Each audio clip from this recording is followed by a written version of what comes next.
Suara saya jelas ya? Bismillahirrahmanirrahim. Alhamdulillahirabbil alamin. Wa bihi nasta'inu ala umurid dunya waddin. Wassalatu wassalamu ala sayyidina Muhammadinil amin wa ala alihi wa ashabihi at-tayyibin at-tahirin. Allahumma la sahla illa ma ja'altahu sahla wa anta ya hayyu ya qayyum taj'alul hazna idza syi'ta sahla. Allahumma 'allimna ma yanfa'una wanfa'na bima 'allamtana wa zidna 'ilman ya akramal akramin. Allahumma rzuqna al-ikhlasa fin niyyati wal qawli wal 'amal wa na'udzubika min hali ahlin nar. Mari kita bersama-sama untuk senantiasa memuji serta bersyukur kepada Allah Subhanahu wa taala, di mana pada kesempatan kali ini kita masih diberikan kesempatan, diberikan berbagai macam nikmat yang tak satu pun selainnya mampu untuk menghitungnya, di mana dengan taufiknya, dengan pertolongannya, kita masih terus konsisten dan hadir dalam majelis yang merupakan raudhah min riyadhil jannah, merupakan salah satu taman daripada taman-taman surga. Tentunya kita bergabung, kita mengikuti kegiatan ini murni ikhlas, semata-mata hanya mencari ridho dari Allah Subhanahu wa taala dan semata-mata hanya ingin mendekatkan diri kita kepada Allah. Insyaallah kita akan melanjutkan beberapa makalah yang disebutkan dalam kitab Al-Fiqhul Akbar karangan Imam Abu Hanifah atau An-Nu'man ibn Thabit. Di sini disebutkan bahwa Allah Subhanahu wa taala memberikan anugerahnya kepada hamba-hambanya itu bukan merupakan kewajiban. Itu merupakan karunia, merupakan fadlun, keadilan dari Allah Subhanahu wa taala. Jadi bisa saja seorang hamba itu melakukan sesuatu lalu Allah lipat gandakan pahalanya. Allah lipat gandakan balasannya. Itu ketika Allah melipat pahalanya, melipat gandakan pahala dari apa yang dikerjakan oleh seorang hamba, itu merupakan karunia, merupakan fadlun, merupakan pemberian dari Allah Subhanahu wa taala. Dan dikala atau ketika Allah Subhanahu wa taala memberikan hukuman, memberikan azab, memberikan siksaan kepada sebagian hambanya, itu merupakan keadilan, adlan minhu, merupakan keadilan dari Allah. Jadi Allah Subhanahu wa taala la amirolah wa la nahiyalah. Tidak ada yang memerintah Allah, juga tidak ada yang mencegah Allah. Tidak ada sesuatu pun yang mengharuskan Allah melakukan ini dan itu. Tidak ada. Jadi Allah Subhanahu wa taala mutafaddilun ala ibadihi, memberikan anugerah kepada hamba-hambanya. Di antara karunia yang banyak orang tidak terlalu memperhatikan dan mencermati dan tidak menghayati adalah nikmat lisan,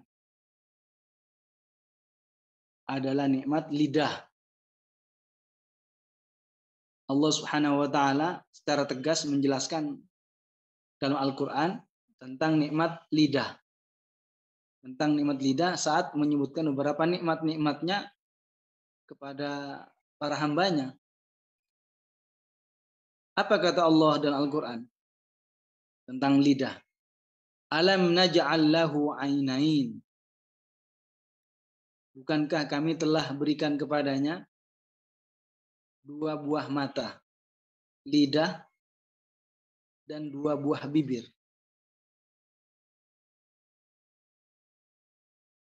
Itu nikmat. Jadi lidah itu nikmat yang sangat agung. Dengan memberikan nikmat ini Allah Subhanahu wa taala memuliakan manusia serta memberikan anugerah yang sangat agung terhadapnya. Meski kita mengakui bahwa yang namanya nikmat lidah itu adalah nikmat yang agung, ternyata juga lidah ini adalah membawa malapetaka yang besar juga. Akibat dan dosa serta kejahatan yang ditimbulkan oleh lidah itu besar sekali. Disinilah pentingnya kita menjaga lidah. Rasulullah memperingatkan terhadap kita tentang bahaya lidah. Tentang bahaya lidah diantaranya dalam hadis sahih yang diriwayatkan oleh At-Tirmidzi. Dalam Sunan Tirmidzi di mana sahabat Muadz bin Jabal itu bertanya kepada Rasulullah, "Wahai Rasulullah, wahai dami Allah, apakah kita ini akan dimintai pertanggungjawaban tentang apa yang kita katakan?"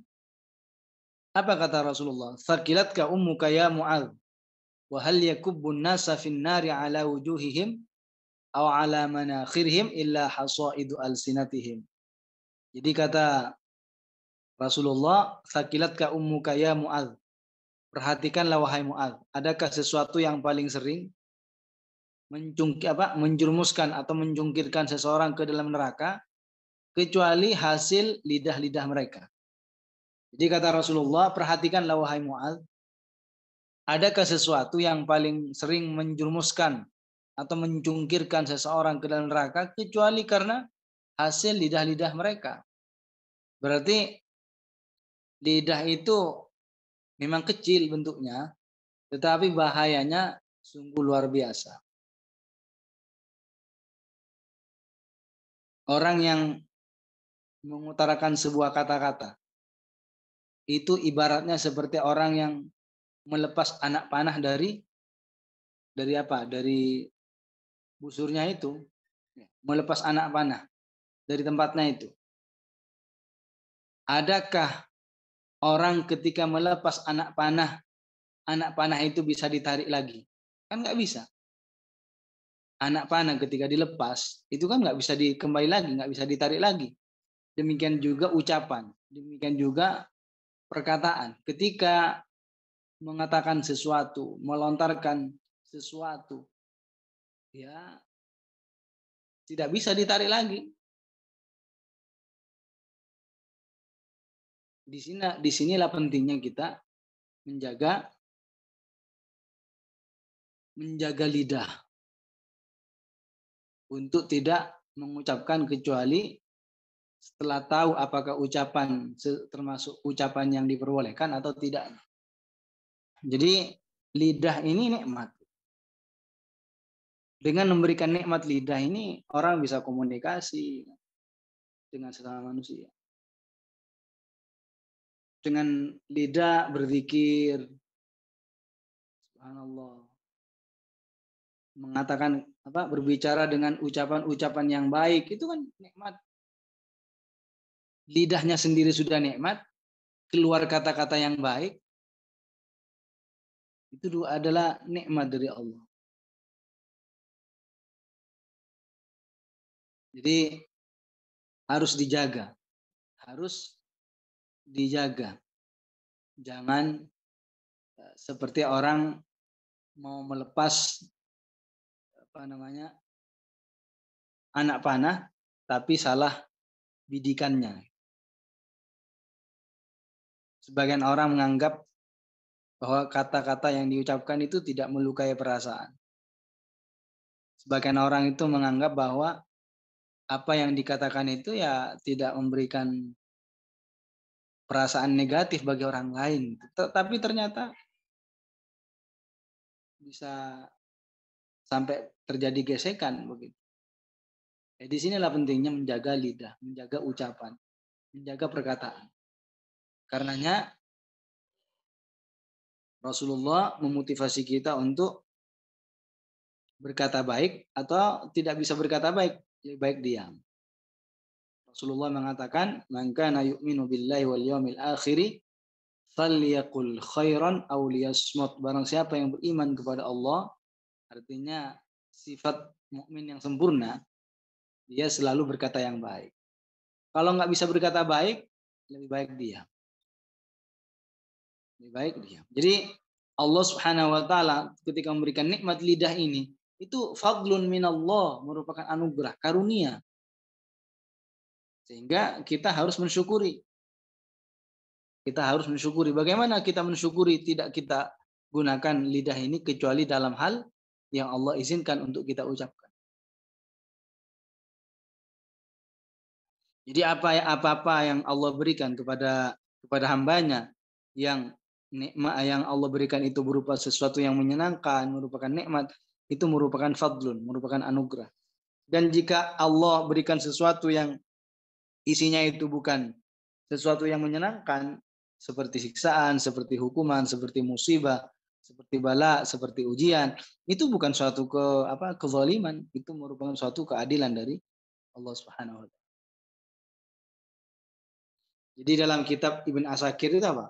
Dikatakan wa kullu ni'matin fadlun minhu wa kullu ni'matin adlun minhu. Setiap nikmat itu merupakan anugerah dari Allah. Dan setiap azab atau siksaan atau hukuman itu merupakan adlun minhu, merupakan keadilan dari Allah Ta'ala.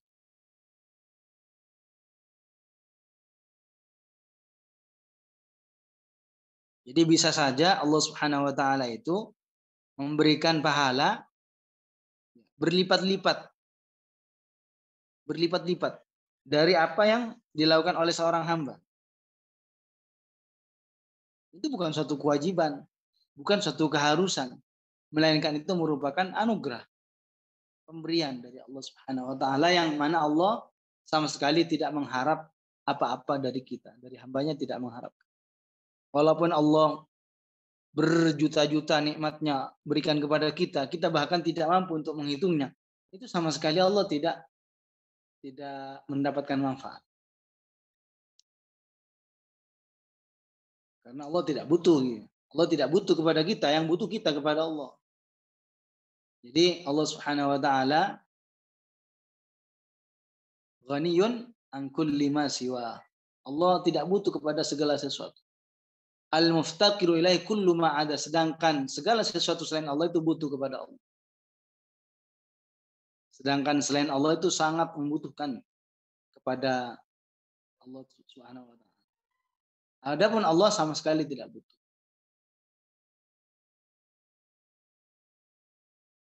Jadi Allah Subhanahu wa taala ghaniyun 'anil alamin. Allah tidak butuh kepada alam. Allah berikan kesehatan, dengan kesehatan itu digunakan untuk beribadah, dan ketika beribadah Allah berikan pahala, dan dengan pahala sampai akhirnya dia dimasukkan ke dalam surga, Allah langgengkan dalam surga, Allah berikan segalanya apa yang diinginkan dalam surga. Itu semuanya bukan suatu kewajiban. Itu bukan suatu keharusan. Itu merupakan fadlun minallah. Itu merupakan anugerah karunia dari Allah Subhanahu wa taala. Dan sebaliknya ketika diberikan musibah,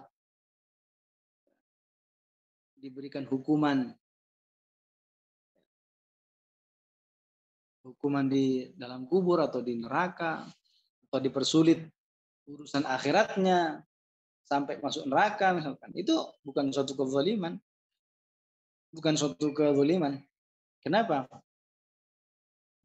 Karena Allah Subhanahu wa taala fa'alul lima yurid. Allah itu adalah fa'alul lima yurid. Menciptakan sesuatu apa yang Allah kehendaki. Kuasa. Allah kuasa untuk menciptakan sesuatu sesuai dengan apa yang Allah kehendaki. Tidak ada satupun yang dapat menghalang-halanginya. Tidak ada satupun yang dapat menolaknya. Tidak ada satupun yang dapat mencegah apa yang dikehendaki oleh Allah Subhanahu wa taala.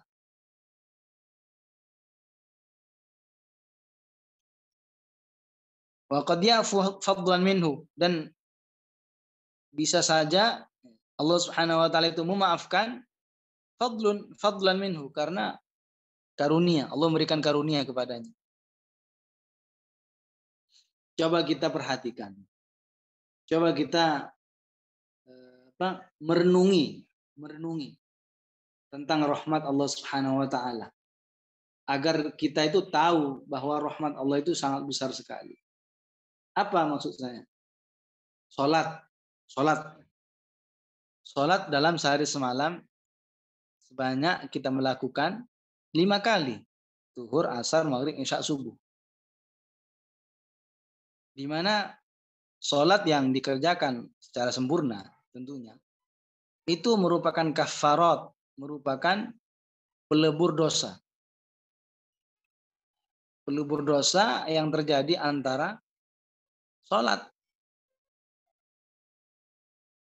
Jadi dengan rahmat Allah Subhanahu wa taala orang itu diampuni dosanya, dosa yang dilakukan sebelum zuhur sebab sholat zuhurnya. Dan ketika orang habis zuhur melakukan dosa misalnya atau maksiat atau hal-hal yang dilarang, lalu sholat asar dengan rahmat dan karunia Allah yang begitu luas ampunannya, terhapus dosanya gara-gara sholat asar yang dilakukan. Dan seandainya habis asar melakukan juga maksiat atau dosa, lalu sholat maghrib terhapus dosanya gara-gara sholat maghrib. Dan seandainya habis sholat maghrib juga melakukan dosa, lalu sholat isya terhapus. Makanya Rasulullah itu mengatakan kepada para sahabatnya, apa yang engkau katakan jika ada sungai di depan rumah pintu kalian, lalu kalian mandi di depannya di sungai itu selama 5 kali dalam sehari semalam, apakah tersisa daki atau kotoran pada badan kalian? Apa kata para sahabat? Tidak, wahai Rasulullah. Apa kata Rasulullah? Demikian juga sholat. Sholat bisa melebur dosa, sholat bisa melebur kesalahan atau maksiat yang dilakukan oleh seorang hambanya. Ya, jadi ini menunjukkan bahwa rahmat Allah Subhanahu wa taala begitu sangat agung, begitu sangat besar. Dengan rahmatnya, dengan sholat yang dilakukan bisa menghapus dosa. Dan itu sesuai dengan firman Allah dalam Al-Quran, innal hasanat yudhibnas sayyiat. Sesungguhnya kebaikan itu dapat melebur atau melenyapkan kesalahan-kesalahan. Di sini Allah tidak mengatakan as-sayyi'ah, tapi as-sayyi'at, beberapa kesalahan, beberapa maksiat, beberapa dosa. Jadi coba bayangkan kalau seandainya bukan karena rahmatnya, tidak terhapus dosanya gara-gara sholatnya, kan numpuk jadinya. Tapi gara-gara rahmat Allah Subhanahu wa taala mengerjakan sholat, dosanya terhapus. Mengerjakan sholat lagi, dosanya terhapus.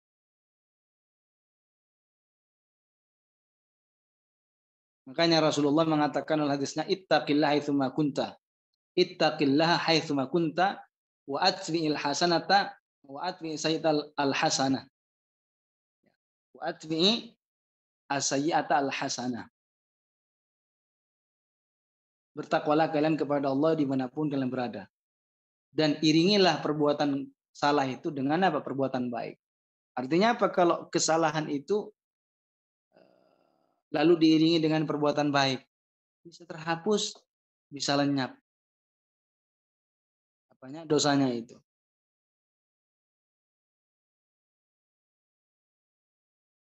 Dan begitu seterusnya.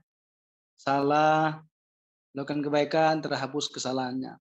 Melakukan kesalahan, melakukan kebaikan, terhapus kesalahannya.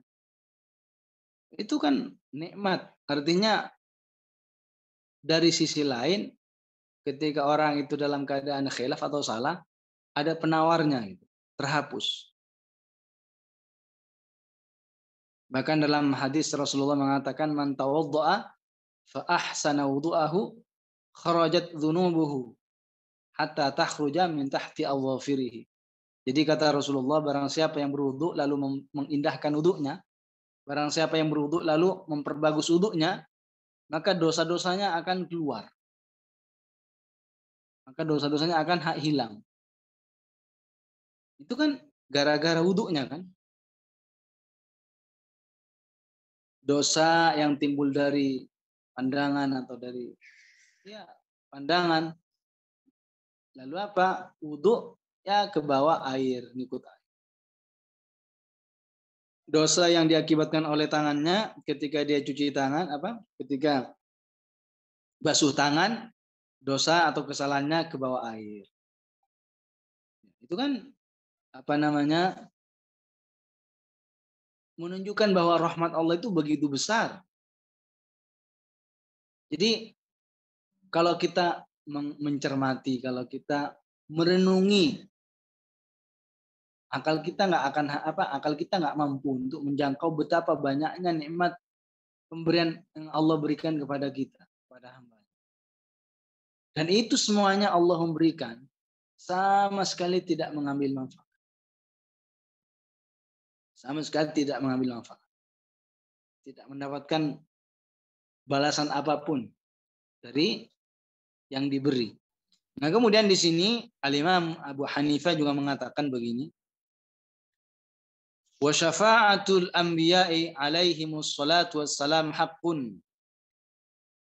Ini materi baru ya, maksudnya sudah bahas masalah syafaat.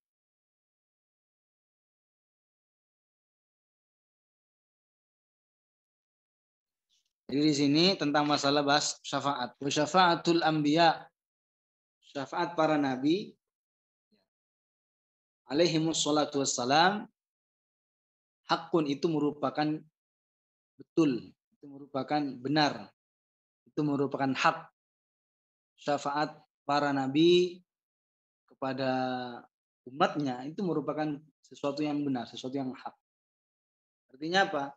Artinya nabi itu memberikan syafaat kepada umatnya, kepada seseorang, itu adalah sesuatu yang harus kita benarkan, bahwa itu betul-betul ada. Nabi memberikan syafaat kepada orang lain. Apa itu syafaat? Thalabul khairi minal ghairi lil ghairi. Definisi tentang syafaat adalah thalabul khair, memohon kebaikan dari yang lain untuk yang lain. Artinya para anbiya atau orang-orang yang berhak memberikan syafaat kelak di akhirat akan meminta kepada Allah Subhanahu wa taala agar menggugurkan siksaan yang akan diterima beberapa orang. Dengan mendapatkan syafaat dari nabi, mereka tertolong, mereka tidak jadi disiksa dalam neraka, atau disiksa tapi tidak sebelum pada waktu. Jadi seandainya tidak mendapatkan syafaat itu lama gitu, berapa gitu waktunya. Tapi gara-gara mendapatkan syafaat jadinya dipercepat. Jadi kegunaan orang mendapatkan syafaat ketika seseorang sudah diberikan syafaat itu kemungkinannya yang asalnya dihukum langsung secara total tidak dihukum gara-gara mendapatkan hasil karena mendapatkan syafaat. Atau dia disiksa tapi tidak begitu lama. Itu gara-gara mendapatkan syafaat. Jadi harus kita benarkan, harus kita yakini, harus kita meyakininya secara pasti bahwa yang namanya syafaat itu adalah sesuatu yang hak. Nah, sekarang yang memberikan syafaat itu siapa saja? Orang-orang yang memberikan syafaat kelak di akhirat itu siapa saja? Di antaranya adalah para nabi seperti yang kita sebutkan tadi. Para anbiya, para rasul, para anbiya, mereka memberikan syafaat. Dan juga para ulama yang mengamalkan ilmunya bisa memberikan syafaat. Malaikat juga bisa memberikan syafaat. Dan juga anak juga bisa memberikan syafaat terhadap orang tuanya. Jadi itu orang-orang yang bisa memberikan syafaat. Beberapa kelompok, beberapa orang yang bisa menolong orang lain. Nah, adapun yang bisa mendapatkan syafaat, kalau tadi kita bicara yang memberikan syafaat. Nah, sekarang yang akan memperoleh syafaat itu siapa? Muslim pelaku maksiat. Rasulullah mengatakan, syafaati li ahlil kabairi min ummati. Syafaatku diperuntukkan bagi orang-orang pelaku dosa besar di kalangan umat. Jadi syafaatku diperuntukkan bagi orang-orang yang pelaku maksiat di kalangan umat. Artinya yang butuh kepada syafaat itu siapa? Ahlul kabair. Ahlul kabair. Pelaku dosa besar. Pelaku dosa besar. Adapun orang-orang yang melakukan dosa kecil misalkan, itu dengan rahmat Allah Subhanahu wa taala karena menjauhi dosa-dosa besar, dosa-dosa kecilnya terhapus. Ya. Bukti kalau rahmat Allah itu sangat agung, sangat besar, dengan sebab menjauhi dosa-dosa besar, dosa-dosa kecilnya terhapus. Kafir ankum sayiatikum. Jadi kata Allah Subhanahu wa taala menyebutkan, nukafir ankum sayiatikum. Kami lenyapkan, kami hapus dosa-dosa kalian. Itu apa? Gara-gara menjauhi perbuatan dosa besar. Jadi kalau dosa-dosa besar ditinggalkan, dosa-dosa besar dijauhi, maka dosa-dosa kecilnya akan dihapus, akan diampuni oleh Allah Subhanahu wa taala. Ya, jadi yang memberikan syafaat sudah kita sampaikan tadi, dan yang akan menerima syafaat adalah ahlul kabair, pelaku dosa besar, dan mereka masih muslim ya. Muslim, kalau muslim tidak bisa, karena syarat orang mendapatkan syafaat itu muslim, mati dalam keadaan muslim. Cuma dia matinya dalam keadaan membawa dosa besar. Itu yang butuh kepada syafaat. Adapun orang yang bukan muslim, mati dalam keadaan tidak beragama Islam, ya mereka tidak akan mendapatkan syafaat. Wala yashfa'una illa liman irtadha. Allah Ta'ala menyebutkan tentang orang-orang yang akan mendapatkan syafaat itu hanya orang-orang muslim. Wala yashfa'una illa liman irtadha. Jadi yang diberi syafaat itu hanya orang-orang yang diridhoi oleh Allah. Siapa itu? Ya artinya orang yang masih beragama Islam. Kalau orang yang sudah tidak beragama Islam, mereka tidak diridhoi oleh Allah. Dan syafaat, setiap nabi itu memberikan syafaat. Setiap nabi bisa memberikan syafaat. Cuma satu yang tidak bisa memberikan kecuali hanya nabi kita, yaitu terselamatkannya manusia dari panasnya matahari di padang mahsyar. Jadi nanti pada hari kiamat, ketika orang-orang mereka merasakan panasnya matahari itu, mereka berbondong-bondong. Satu dengan yang lainnya itu saling mengatakan begini, kita pergi ke Nabi Adam, kita meminta dan memohon agar beliau meminta kepada Allah memberikan pertolongan. Sudah mereka tidak sanggup menahan panasnya matahari. Minta syafaat, minta pertolongan. Apa kata Nabi Adam? Saya tidak berhak memberikan syafaat ini. Saya tidak berhak untuk memberikan keselamatannya umat manusia dari panasnya matahari. Tidak bisa. Disuruh pergi ke Nabi yang lainnya. Kemudian nyampe kepada Nabi yang lain itu apa? Sama juga. Saya tidak berhak. Kau pergi kepada Nabi Musa. Nabi Musa suruh pergi ke Nabi Isa. Dari Nabi Isa disuruh pergi ke Nabi kita Muhammad Sallallahu Alaihi Wasallam. Ternyata yang berhak memberikan syafaat, yang satu-satunya bisa menolong umat manusia dari panasnya matahari itu siapa? Nabi kita. Makanya ini disebut dengan asy-syafa'atul uzma. Syafaat yang paling agung. Syafaat yang paling besar. Kenapa? Karena syafaatnya ini tidak hanya teruntuk bagi umat Muhammad, tapi siapa? Umat-umat Nabi yang lainnya. Orang yang mendapatkan syafaat, yaitu terselamatkannya seseorang dari panas matahari, itu bukan hanya umat Muhammad, tapi umat-umat Nabi yang lain. Makanya disebut dengan asy-syafa'atul uzma, syafaat yang agung, syafaat yang besar. Di sini dikatakan wa syafa'atu nabiyyina, syafaat Nabi kita Muhammad sallallahu alaihi wasallam lil mukminin itu diperuntukkan bagi orang-orang mukmin al-muznibin yang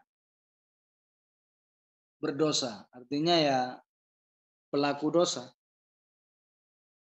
Wa ahlil kabairi wa li ahlil kabair minhumul mustawjibina lil iqabi hakun thabitun, dan diperuntukkan bagi pelaku dosa-dosa besar yang mereka kena hukuman,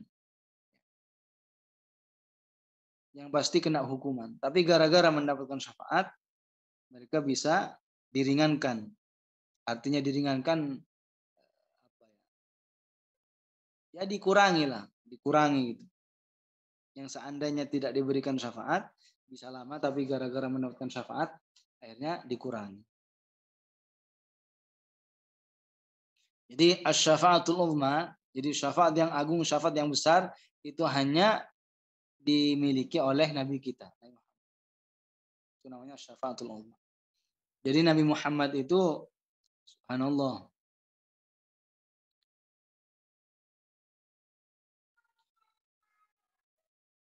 Kalau kita lihat setiap nabi ketika meminta hukuman untuk umatnya yang tidak beriman, langsung Allah kabulkan. Kayak seperti Nabi Nuh. Gimana Nabi Nuh? Berdoa, Rabbi la tadharu 'alal ardi minal kafirina dayyara. Ya Allah, janganlah biarkan satu pun hidup di atas bumi dari orang-orang kafir. Akhirnya dilenyapkan semuanya oleh Allah dengan menurunkan badai, air hujan yang begitu lebat, dan bumi juga mengeluarkan air. Yang menurut sejarah dari besarnya air yang turun dari langit dan keluar dari bumi itu sampai tidak ada yang terlihat, baik gunung, pepohonan, gunung nggak ada, rata dengan air. Habis semuanya, meninggal. Kena hukuman dari Allah Ta'ala. Tapi kalau umat Muhammad, walaupun ada yang beriman, ada yang tidak beriman, melakukan dosa besar, nggak didoakan oleh Rasulullah mereka biar terkena hukuman secara total semuanya, enggak. Bayangkan.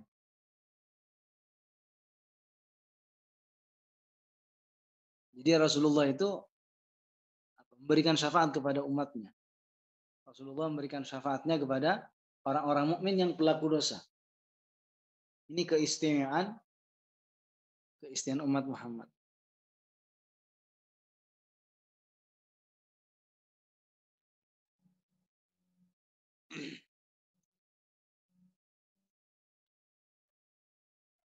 Jadi kita harus beriman, kita harus yakin bahwa yang namanya syafaat itu adalah sesuatu yang hak, sesuatu yang benar adanya. Benar adanya. Jadi Rasulullah itu kelak di akhirat yang difikirkan itu umatnya. Sedangkan orang lain itu yang difikirkan dirinya. Bagaimana diriku? Bagaimana saya? Masih belum tahu apakah menjadi orang yang beruntung, menjadi orang yang tidak beruntung, masih belum jelas. Mikirin diri masing-masing. Sedangkan Rasulullah bukan mikirin diri sendiri, mikirin umatnya, mikirin orang lain. Itu kan menandakan bahwa betapa besarnya kecintaannya Rasulullah kepada umatnya. Sampai-sampai yang difikirkan hanya orang lain, umatnya. Rasulullah tetap yang difikirkan itu bukan dirinya sendiri, orang lain. Sedangkan orang-orang itu yang difikirkan bukan orang tua, bukan yang difikirkan anak, atau yang difikirkan keluarga sendiri, bukan. Mikirin diri sendiri. Bagaimana nasibnya dia sendiri? Masih belum jelas kan? Jadi ini menunjukkan bahwa kecintaan Rasulullah kepada umatnya itu melebihi kecintaan orang tua kepada seorang anak. Kecintaan Rasulullah kepada umatnya itu lebih besar daripada kecintaan orang tua kepada anaknya. Buktinya, nanti nggak bakalan cari anaknya gimana, di mana. Mikirin diri sendiri, mikirin bagaimana keselamatan dirinya sendiri. Lupa, siapapun lupa mikirin diri sendiri. Tapi kalau Rasulullah yang difikirkan umatnya. Jadi ketika orang-orang melewati sirat, Rasulullah melihat sambil berdoa, ya Allah selamatkan. Bayangkan, rasa kasih sayangnya kepada umatnya itu kan luar biasa. Jadi Rasulullah mengatakan, Rabbi salim salim, ya Allah selamatkan. Ya Allah selamatkan.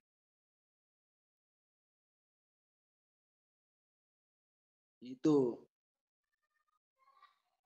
jiwa pemimpin yang sesungguhnya. Jiwa pemimpin yang sesungguhnya mendahulukan orang lain daripada diri kita sendiri. Jadi bagaimana kita setelah kita mendengar penjelasan seperti ini, bagaimana hati kita tidak tumbuh menjadi besar kecintaan kita kepada Rasulullah. Bagaimana diri kita ini tidak rasa cinta yang kita miliki kepada Rasulullah tidak akan semakin tumbuh besar gitu. Padahal kita tahu bahwa kecintaan Rasulullah kepada umatnya melebihi kecintaan diri Rasulullah kepada dirinya sendiri. Cintanya Rasulullah kepada umatnya itu melebihi kecintaan Rasulullah kepada dirinya sendiri. Luar biasa. Orang-orang yang bermaksiat, orang-orang yang melakukan dosa, itu kan mereka berhak mendapatkan syafaat Nabi. Kalau mereka tidak mendapatkan syafaat dari Nabi, dapat syafaat dari siapa? Jadi dengan memberikan dengan mendapatkan syafaatul uzma, karena yang bisa memberikan syafaat ini hanya Nabi. Kalau asy-syafaatul uzma ya. Kalau asy-syafaatul uzma, terselamatkannya umat manusia dari panasnya matahari pada saat di padang mahsyar, itu hanya yang bisa memberikan syafaat itu hanya Nabi kita. Selain Nabi Muhammad tidak bisa. Tapi kalau yang lainnya bisa. Maksudnya dalam urusan selain yang masalah panas, ada yang bisa memberikan syafaat. Seperti yang kita jelaskan bahwa yang memberikan syafaat di antaranya para nabi, para wali, para orang-orang yang berilmu dan mengamalkan ilmunya, itu bisa memberikan syafaat. Juga para malaikat, para syuhadaul ma'rakah, orang-orang yang mati syahid, mereka juga bisa memberikan syafaat. Nah, ini udah masuk ke kandungan sebenarnya. Masuk ke kandungan makna syahadat yang kedua. InsyaAllah nanti kita akan lanjut tentang masalah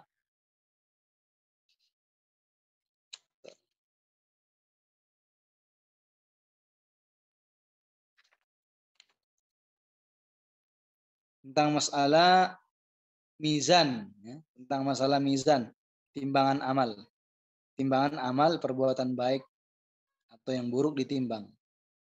Jadi kita harus yakin juga harus tentang masalah timbangan perbuatan manusia, ditimbang amalnya, yang baik ditimbang dan yang buruk ditimbang.